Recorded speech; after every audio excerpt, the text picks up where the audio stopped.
Peraí.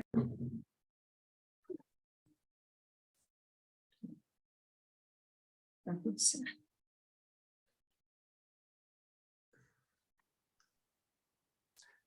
Gente, oi, gente, boa noite. Boa noite a todas, boa noite a todos. Hoje, então, vamos dar sequência à nossa série de conferências que visa apresentar e divulgar a antroposofia em suas diversas áreas, né?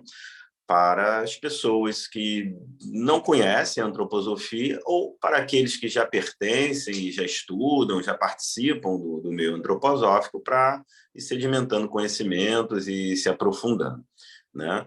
Hoje teremos, então, a palestra da doutora Heloísa Oliveira, médica antroposófica, né? Especialista em otorrinolaringologia, mas na medicina antroposófica atua não só dentro do campo da otorrinolaringologia, mas também na clínica geral, na clínica médica, né? E hoje ela vai falar sobre antroposofia em suas diversas áreas de atuação, né?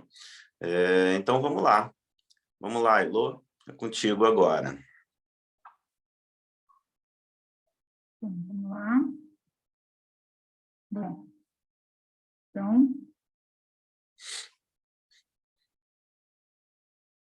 além dessa palestra, gente, então, como o Cláudio falou, é um programa que a gente está fazendo aqui na DMA do Rio para levar a antroposofia a todos, né? E com isso, vão ter várias palestras mensais, né? Em maio nós teremos até 2, essa daí são as próximas 6, né? Então, mensalmente, vocês já botem lá na agenda de vocês para cada vez mais conhecer um pouquinho mais, ampliar um pouco mais esse conhecimento, né? E nós aqui no Rio também teremos, em março do ano que vem, uma nova turma básica do curso de antroposofia, né? E é legal porque hoje eu vou falar um pouco dessas práticas antroposóficas e todas têm muito a ver, e a base é exatamente esse curso básico que a gente vai começar ano que vem, tá? Então, o tema de hoje é antroposofia e sua aplicação em diversas áreas de atuação. O Dr. Cláudio já falou no mês passado sobre antroposofia, né? Eu vou falar muito pouquinho agora, porque realmente o foco hoje é a gente poder realmente entrar um pouquinho mais nessas práticas, né? Mas a antroposofia veio trazida, então, por Rudolf Steiner, né? Que ele é filósofo, educador, austríaco, e ele tem, então, essa filosofia, que, na realidade, ele chama de uma ciência espiritual, onde, então, vai unir esses pensamentos científico, artístico, espiritual, por isso que é uma ciência, né? E se propõe, então, a trazer essas questões mais profundas do ser humano, né? Quem é esse ser na sua essência?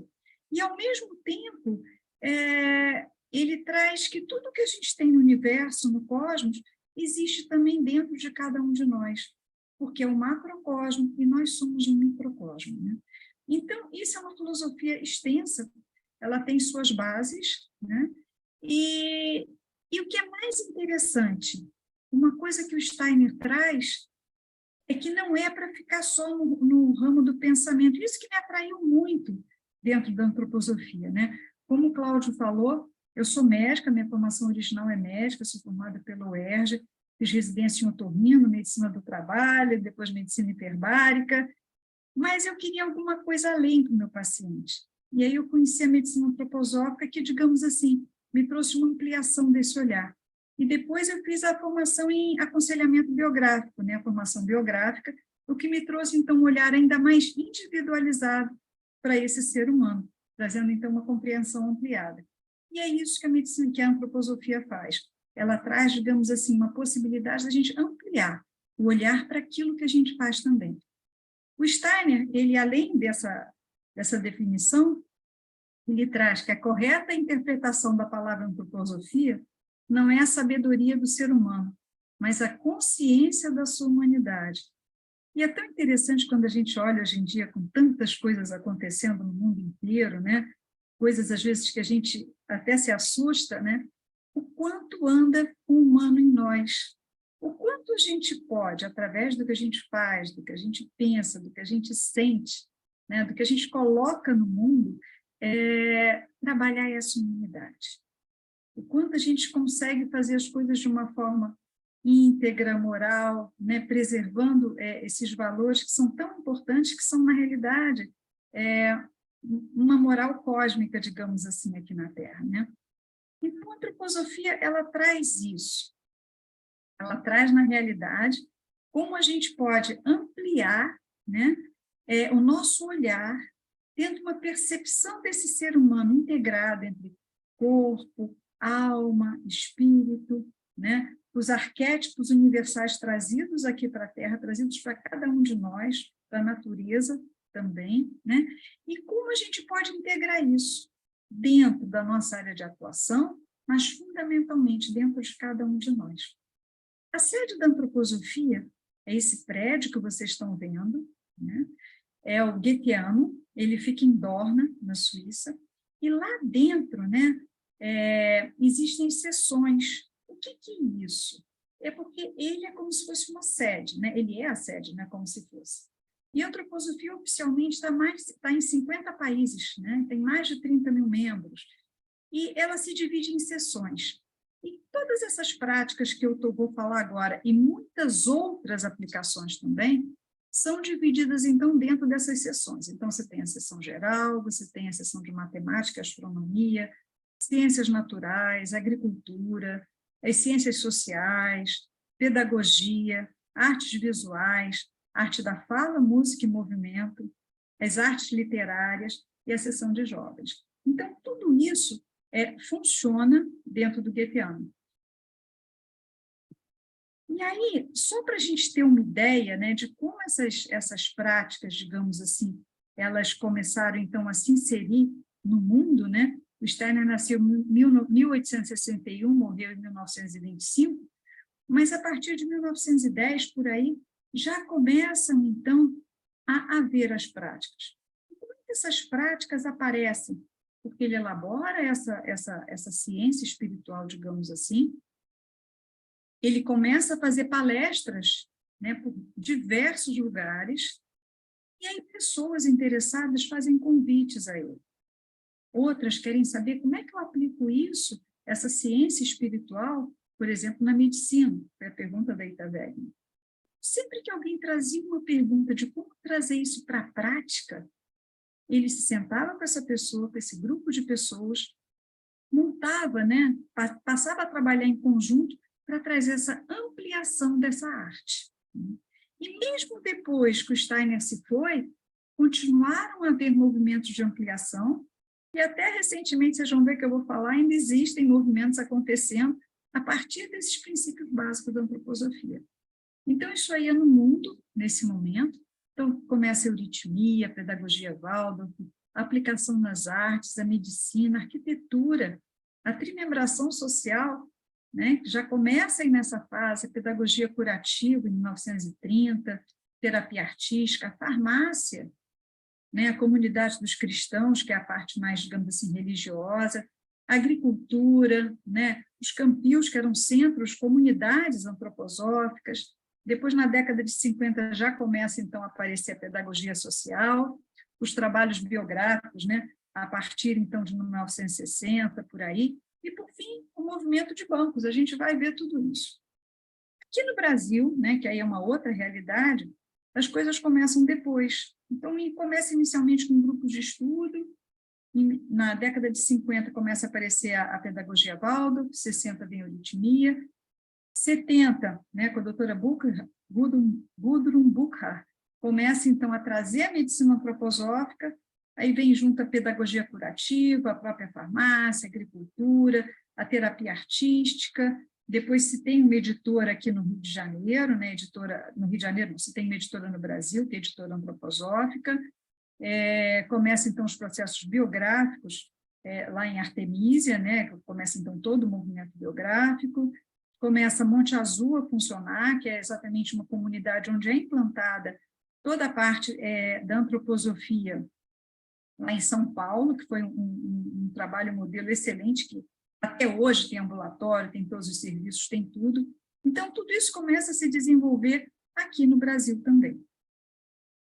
Então, só para a gente começar realmente a entrar dentro das aplicações da medicina antroposófica, né, uma aplicação que é bem interessante é a parte da arquitetura, né?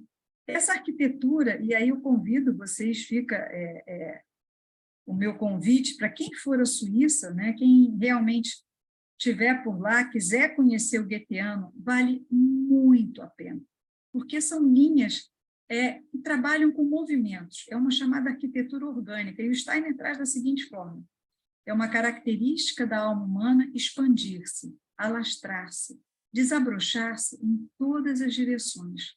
A maneira de se desabrochar, a maneira como ela deseja alastrar o seu ser no cosmos, tem como resultado a forma arquitetônica. Aquele ali é o primeiro goetheano, né, que foi incendiado, e ali, quando aquele acabou, ele fez essa nova forma que está à direita de vocês. É um prédio assim imponente. Agora, por dentro, olhem à sua esquerda a leveza dos traços, o quanto as formas são orgânicas, o quanto as coisas são arredondadas, os ângulos, eles são suavizados, estão vendo? É lindíssimo, é muito bonito. Isso acompanha todo o processo, né? Tem muito da observação de Goethe, a observação goetheanística, né? Sobre esse processo, janelas grandes, um pé direito super alto, as formas, né, orgânicas, é lindo, gente. Então, acho que realmente vale muito a pena. E lá nesse local é um complexo, porque tem um goetheano, mas tem toda uma rede de prédios em volta, de casas, que compõem, então, todo esse espaço lá em Dorna. É o exemplo, assim, número 1, digamos, da arquitetura antroposófica, tá? Vale muito conhecer e é uma aplicação muito interessante. Depois a gente vai falar um pouquinho sobre agricultura biodinâmica. A gente escuta tanto falar, né, produtos biodinâmicos, biodinâmica daqui, dali, mas a biodinâmica ela vem da antroposofia, né? E assim como uma imagem que eu acho que é bem bonita, né? O agricultor é como se ele fosse um sacerdote da terra. Então, a terra como um processo vivo, né? Aquele processo que nos traz o quê? A própria vida.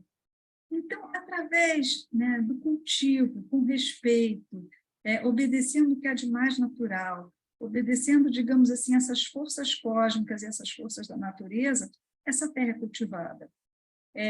Os substratos que são feitos são preparados dentro de todo o rigor que vocês possam imaginar, do natural, dos ciclos da natureza, tudo tem seu respeito, na parte de agricultura, na própria parte dos animais que possam ser criados. Então, tudo isso é extremamente respeitado. E o agricultor, então, o que ele é? Ele é um sacerdote dessa grande doadora de vida, que se sacrifica para trazer o quê? A vida a cada um de nós. Então, eu acho que essa é uma imagem muito bonita da agricultura biodinâmica, né?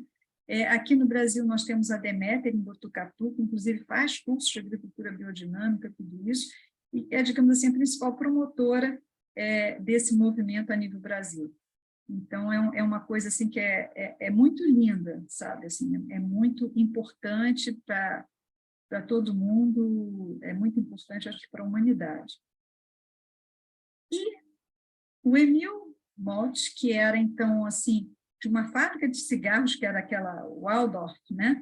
Os charutos, os cigarros Waldorf Astoria, ele convida o Steiner para fazer uma escola para crianças. E o Steiner, então, imagina uma pedagogia, né? Que essa pedagogia ela iria se centrar principalmente no desenvolvimento do ser humano. Como é que eu posso fazer um método pedagógico em que a infância seja respeitada?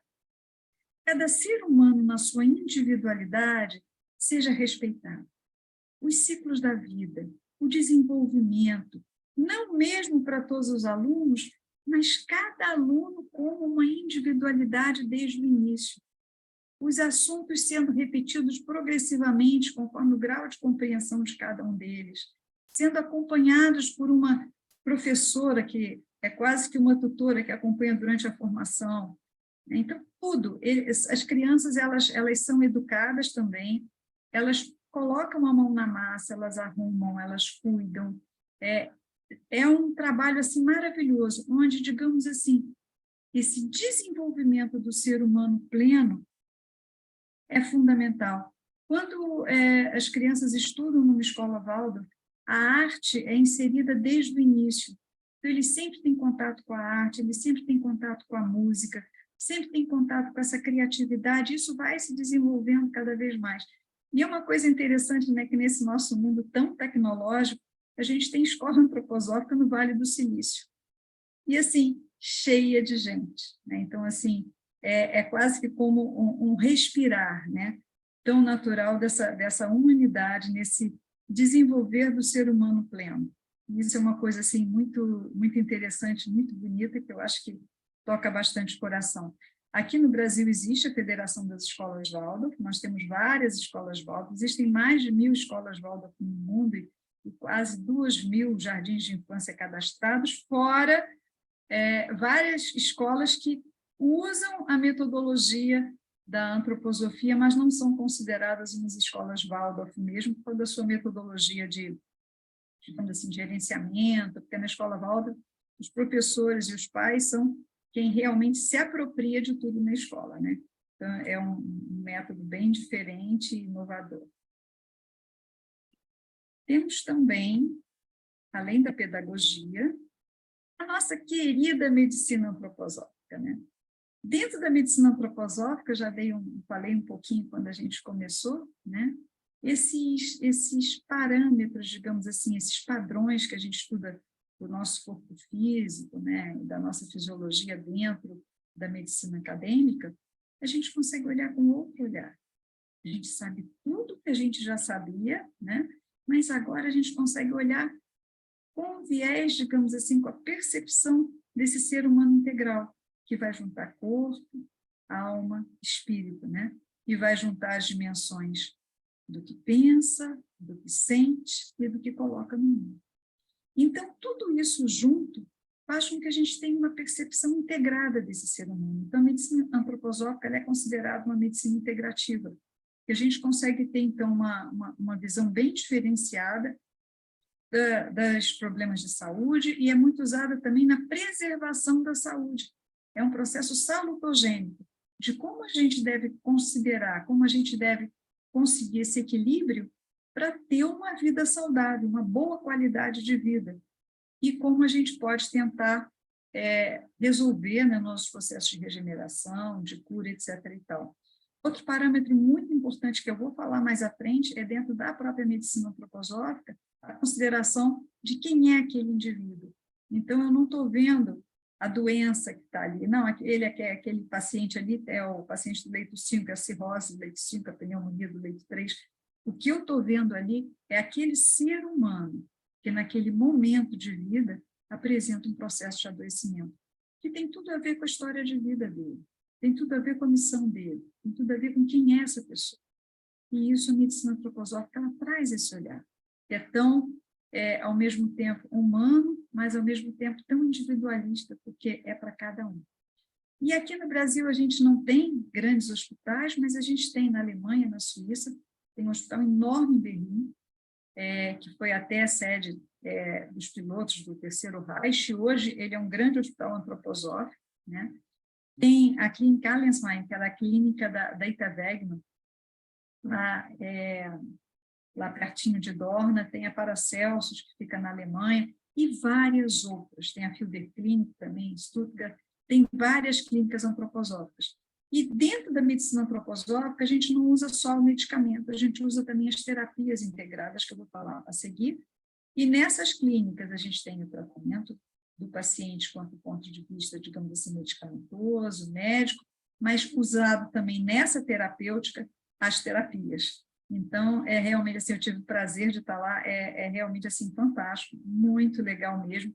E esse movimento da medicina antroposófica foi trazido por uma médica, Ita Wegner, que fez ao Steiner. Então, como eu posso trazer essa espiritualidade para o meu paciente, para o meu dia a dia? E, a partir daí, eles escrevem aquele livro Elementos Fundamentais para a Arte de Curar, junta-se o grupo dos jovens médicos e começa todo esse movimento. A gente... Estou tentando passar. A gente Para falar em medicina, a gente vai falar em medicamentos, né? Eu já falei da agricultura biodinâmica, que é a base para toda a produção de medicamentos. Então, os medicamentos são dinamizados, né, com uma técnica de dinamização diferente. Os insumos, né, usados para o preparo desses medicamentos são, assim, de uma pureza absurda, são todos feitos com agricultura biodinâmica, né? Isso aqui, lá na Europa, a gente tem a Vala e tem a Veleda. Aqui no Brasil, nós temos a Veleda e temos um laboratório feito por brasileiros, né, que é a Sirimin, que é em São Paulo, feito pelo Flávio e pela Marilda Melanese, né, que são, assim, pessoas muito queridas também. E a Veleda, que é o nosso laboratório que a gente tem aqui no Rio de Janeiro, em vários locais do país, onde a gente pode, então, manipular os remédios e também tem alguns que são de venda direto ao consumidor. Além disso, a Veleda faz todos os óleos para as massagens, para tudo isso, e faz também a linha de cosméticos, que são cosméticos super puros, todos com o mesmo rigor de produção. Então, para ser farmacêutico, para fazer o curso, para ser farmacêutico antroposófico, você tem que ser formado em farmácia, né? É pré-requisito, como no caso do médico também, tá? E aí surge a pedagogia social, né, que vem com Carl Koenig, que é uma coisa que está tão em voga hoje em dia, e é um processo que já vem há muito tempo dentro da antroposofia, que é o processo da inclusão social. Então, são crianças e jovens, né, e pessoas que são portadoras de alguma necessidade especial, e o Steiner entende isso como um desalinhamento, algum problema entre os nossos corpos sutis, mas dentro de cada um de nós tem um eu. Então, como é que a gente consegue apelar para esse eu, para que esse ser humano possa se desenvolver da melhor forma? Então, essa é a pedagogia social. Lá na Alemanha, a gente tem clínicas, uma delas, essa aqui está aqui embaixo, em Stuttgart, que desenvolvem isso.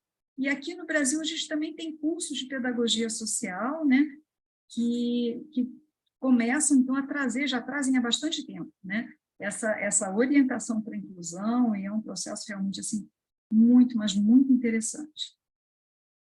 E aí chegamos na euritmia, né, a arte dos movimentos, digamos assim, né, que veio trazida a partir de uma pergunta de uma moça de 19 anos, como é que a gente pode trazer espiritualidade, ou para uma ginástica, ou para uma dança, para alguma coisa assim. E aí a Mary Steiner entra nessa vibe, digamos assim, e começa, então, junto com Steiner, a trazer essa euritmia, né?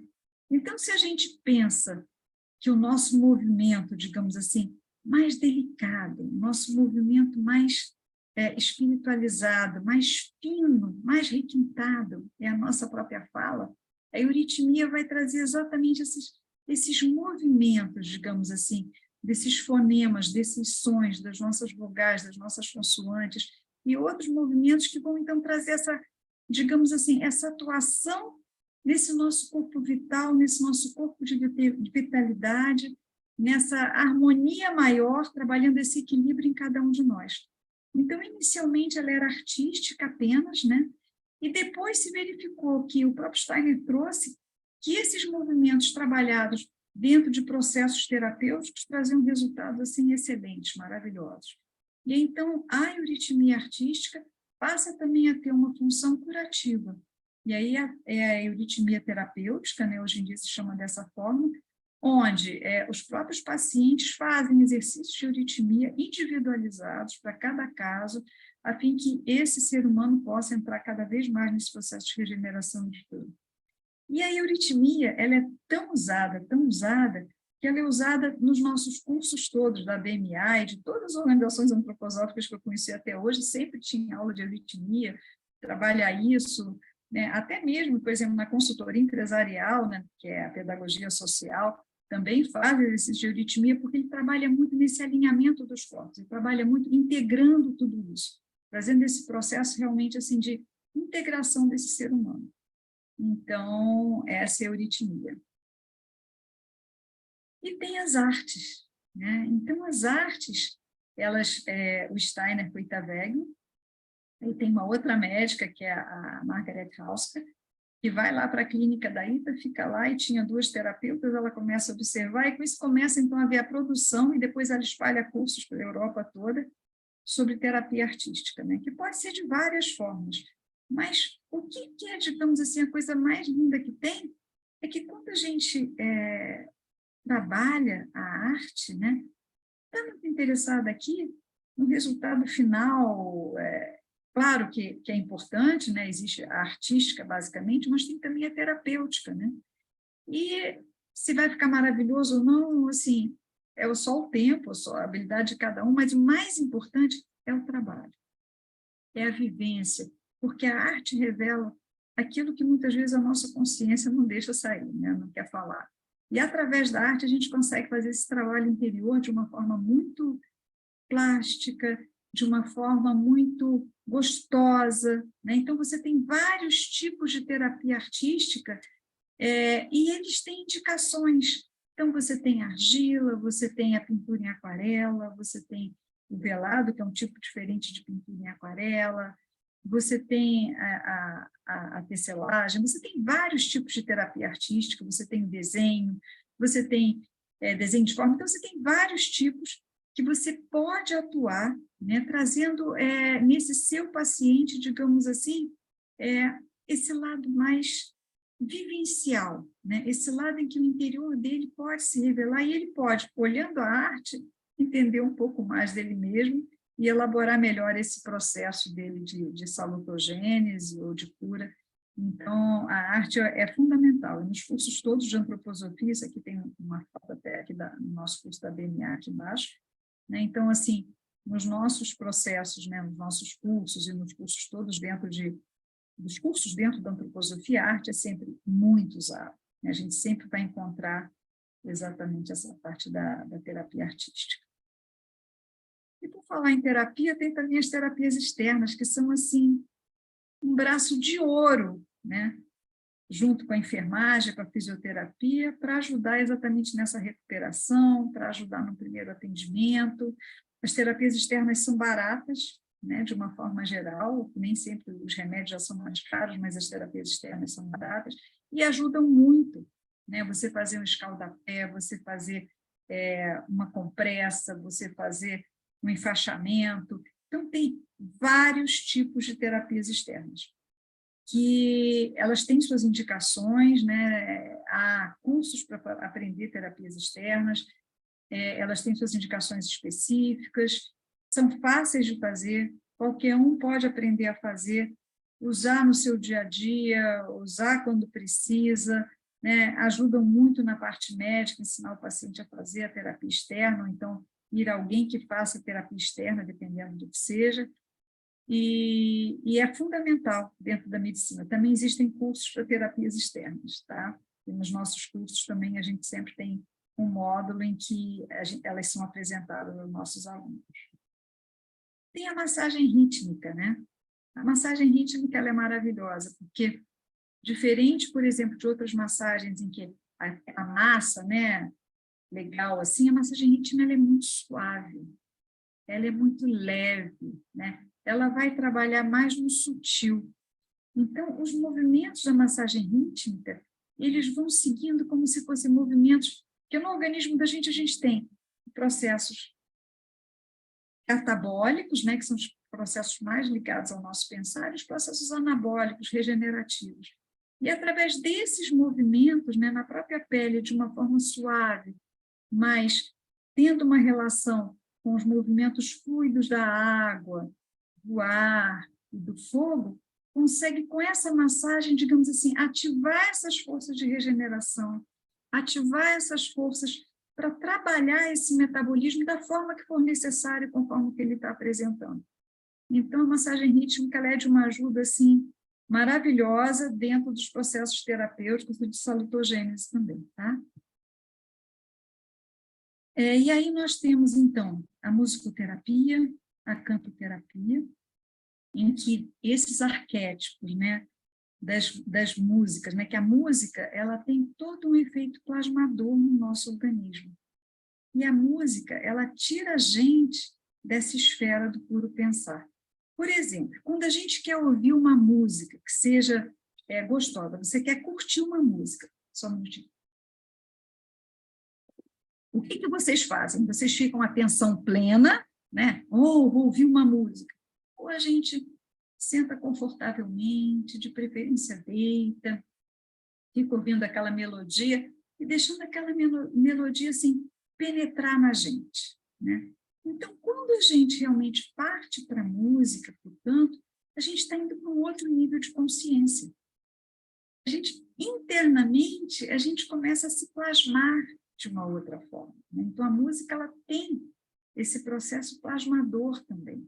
Então, é muito interessante, porque dentro da música, você vai trabalhar com vários instrumentos, cada instrumento, né, cada tipo de instrumento, ele vai agir mais em um polo da gente, uns mais no neurosensorial, outros mais no rítmico, outros mais na parte mais metabólica do nosso organismo, conforme indicação, conforme o que for necessário, né? E, no canto, a gente tem a possibilidade, existe um processo chamado, que foi trazido pelo Adam aqui para o Brasil, que é o desvendar da voz, que ensina, então, como é que a gente pode colocar isso, né? Como é que a gente pode nos moldar, nos trabalhar internamente, nos equilibrar internamente, atuando através dessas forças do canto. Então, musicoterapia e cantoterapia, isso aqui é um exemplo de uma mesa lira, tá? Que ela é usada exatamente para fazer uma afinação dos nossos corpos, digamos assim, trazer um equilíbrio, né, em que as cordas musicais são colocadas embaixo da maca, né, e embaixo dessa mesa, e aí tem essa afinação, é um instrumento musical. Nas escolas Waldorf, a música é trabalhada desde o início, conforme a faixa etária. Então, assim, é um processo muito lindo, muito bonito também. E nos hospitais na Alemanha, em todos os hospitais tem uma sala de música, com todos os instrumentos que vocês possam imaginar, é realmente fantástico.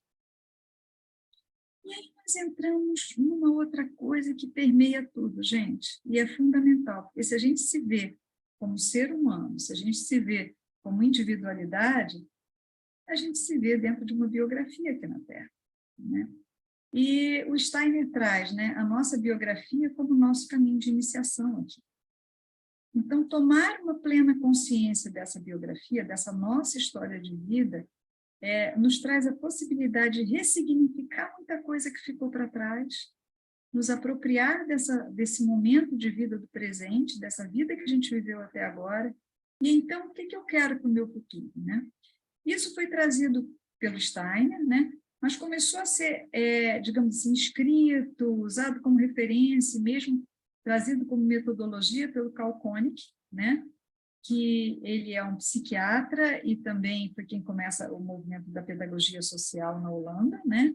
E quem traz, e aí ele escreve 5 fases da vida, e depois a doutora Gudrun Bucher, que é quem trouxe a medicina antroposófica para o Brasil, ela também começa a estudar isso, ela propõe uma metodologia, né, que começa a ser aplicada primeiro no exterior e depois vem para o Brasil, né?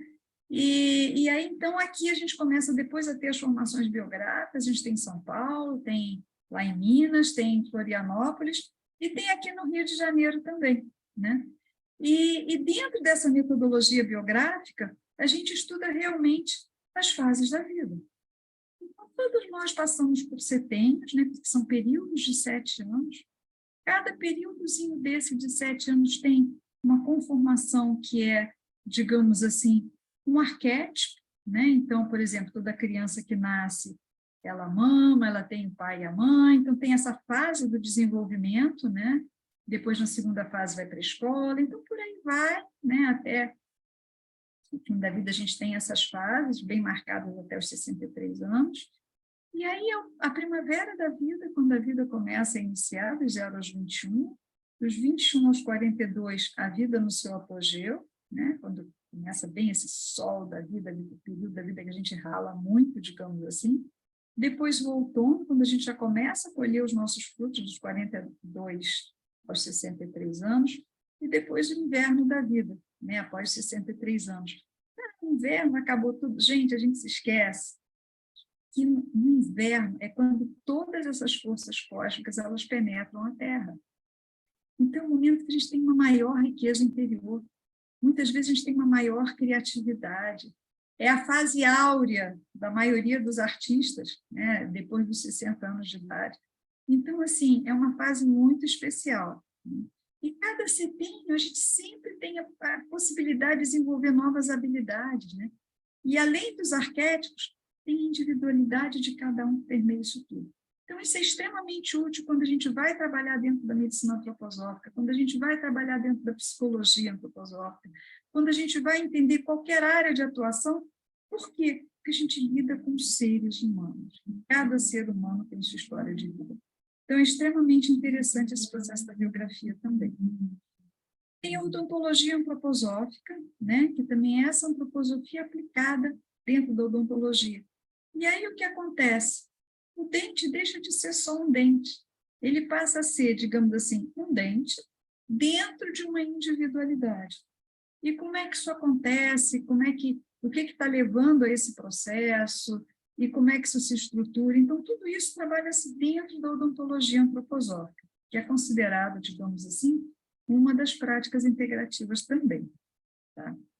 E eu falei de movimentos que a antroposofia vem se inserindo cada vez mais, né? E aí eu trouxe como exemplo hoje a pedagogia de emergência, que começou em 2012, quer dizer, bem recente, e começou realmente a existir no papel a partir de 2016, em que, através desses princípios da antroposofia, através dessa visão do ser humano, grupos, né, fazem, então, esse atendimento para pessoas que sofrem muitos traumas, a regiões que sofrem, digamos assim, desastres. Então, vão lá trazer exatamente essa humanidade, né? Fazem essa pedagogia de emergência nessas pessoas que, nesse momento de vida, se encontram assim, tão fragilizadas.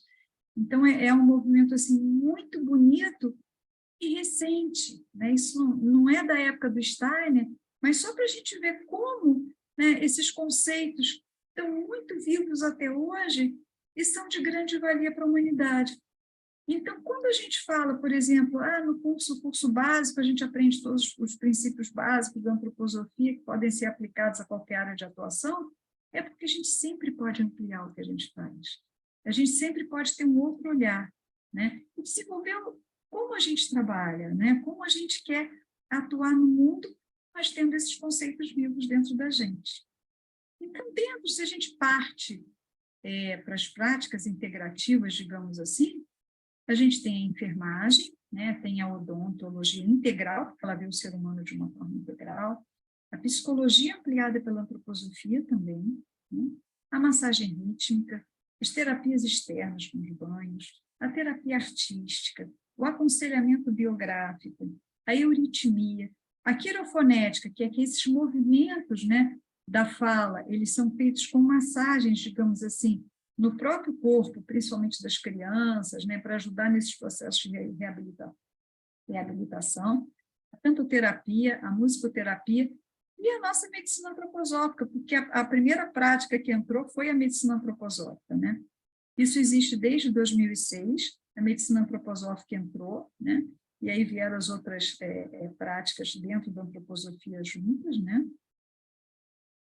E essas aí são todas, digamos assim, as escolas, né, que existem e as associações que representam, digamos assim, essas aplicações, essas áreas, digamos assim, onde a antroposofia é aplicada, né? Então, as terapias antroposóficas, todas elas aqui, a Aurora, que é da arte, a ideia que é da odonto, a medicina escolar, a medicina mesmo, que é a BMA, a Associação Biodinâmica, a farmácia, que é a Farmantropo, a Federação das Escolas Waldorf, né, a Associação de Massagem Rítmica, a Associação dos Usuários de Antroposofia, e todas as outras, euritmia, psicologia, então todas aí estão contempladas dentro desse comitê, né, interamericano de medicina antroposófica, que usa tudo isso, né, como essas práticas, né, da área de saúde, educação, agricultura, né, estão aqui dentro dessa simbologia. Agora, existe aplicação na pedagogia social. Como assim? Sim, a pedagogia social ela vai atuar muito até a nível de empresa, né? A nível de desenvolvimento do ser humano dentro do seu organismo de trabalho. Porque, por exemplo, você tem uma coisa, né, uma forma de trabalho, é que o funcionário é mais um, ele trabalha para trabalhar aquilo, fazer sua função, que interessa a produtividade da empresa, mas você tem também todo um estudo de como esse funcionário, como essa pessoa pode se desenvolver como ser humano. E daí, como que ela, entendendo plenamente quem ela é, entendendo melhor como ela pode trabalhar dentro desse princípio da humanidade, ela pode produzir melhor para a empresa também.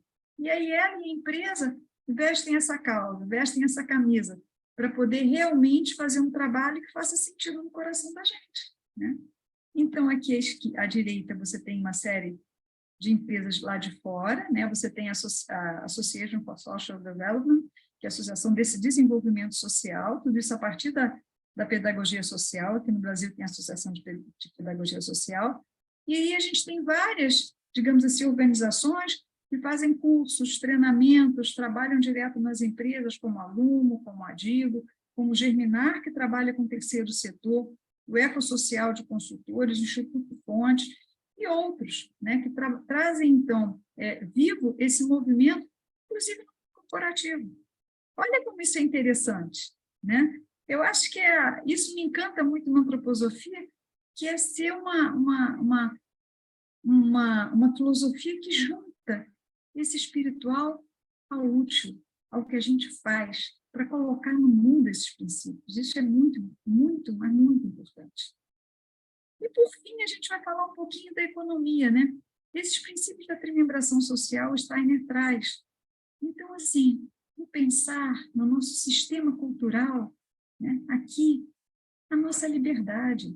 Todos nós podemos pensar, somos livres no nosso pensar, né?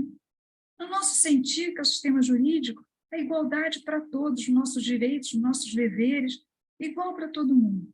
E no nosso querer, no nosso sistema econômico, praticar a fraternidade. E isso já vem nesse movimento, inclusive com bancos no exterior, que é o trio dos GLS, o Cultura Bank, e aqui no Brasil agora, né, na América Latina, começou então a banca ética, né, que o Juan Melé vem trazendo, que fala muito disso. Inclusive a gente tem curso em São Paulo da Economia Viva, que começa a trazer realmente esses princípios da economia ao nosso mundo atual, né? Isso é uma coisa também que eu acho, que eu considero que é muito importante. Então, quando a gente olha como um todo, a gente consegue observar a antroposofia permeando as mais diversas áreas de atuação, ou seja, tendo uma presença viva no mundo, né? Trazendo esses conceitos, essa visão do ser humano de uma forma integrada, sendo aplicável a inúmeras áreas de atuação. E o Steiner traz, para a gente finalizar, essa frase que eu acho que é assim, muito legal e que representa muito bem tudo isso, que é assim: a nossa mais elevada tarefa deve ser a de formar seres humanos livres, que sejam capazes de, por si mesmos, encontrar propósito e direção para as suas vidas. Era isso, gente, que eu acho que eu tinha para falar. E aqui estamos.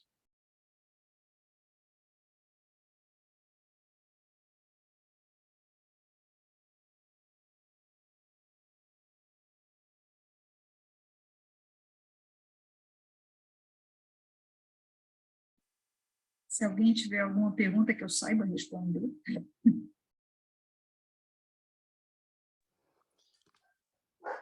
A minha imagem congelou aqui, eu não sei se estão me ouvindo. Enfim. Agora não, Cláudio, já estava aqui, Não, cadê o meu rosto? Não, travou aqui na hora que eu estava te ouvindo muito bem, aí na hora que eu fui entrar, travou aqui. Enfim, então a Heloísa apresentou aqui para nós, né, assim, toda vamos dizer, a maneira como a antroposofia ela se insere na nossa sociedade de fato, né? E a ideia, ao longo dessa série de conferências que a BMA Rio está promovendo, é justamente essa, né? A gente partir de entender o que é antroposofia e como ela vai se inserindo e se especializando também, né? Dentro das suas distintas áreas. E se alguém tiver alguma pergunta, pode colocar para a Elo responder.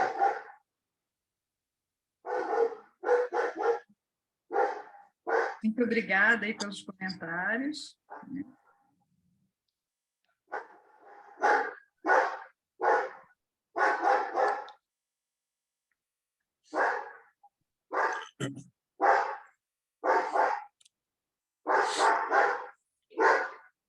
Bom, não sei se tem mais alguma pergunta, se alguém quer perguntar alguma coisa. Se não tem perguntas, né? Eu acho que a gente pode descansar um pouquinho, né? E assim, gente, é sempre muito gostoso, é sempre muito prazeroso trazer isso, trazer essa antroposofia que eu acho que vive no coração para vocês, tá? Então, continuem, assim, vindo nas nossas palestras, né? E que eu acho que sempre tem um pouquinho mais para aprender, para compartilhar, para estar junto, e eu acho que isso é o mais importante. Tá bom? Então, boa noite, né, Cláudio? Boa noite. Uma boa noite a todos. E esperamos contar com vocês de novo, né, no nosso próximo encontro. Tá bom? Uma boa noite, muito obrigado pela presença. Obrigada a todos, viu? Boa noite.